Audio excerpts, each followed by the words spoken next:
You ask Tiger to solve. This deals with linear equations with one unknown. The final result is z=3. Let's solve it step by step. Simplify the expression. Break up the fraction.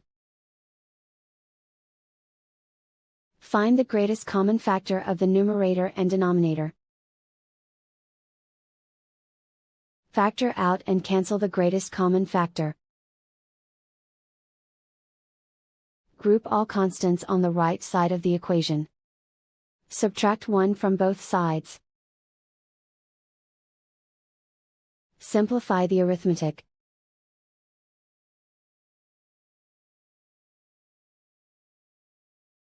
Isolate the z. Multiply both sides by 3. Group like terms. Multiply the coefficients.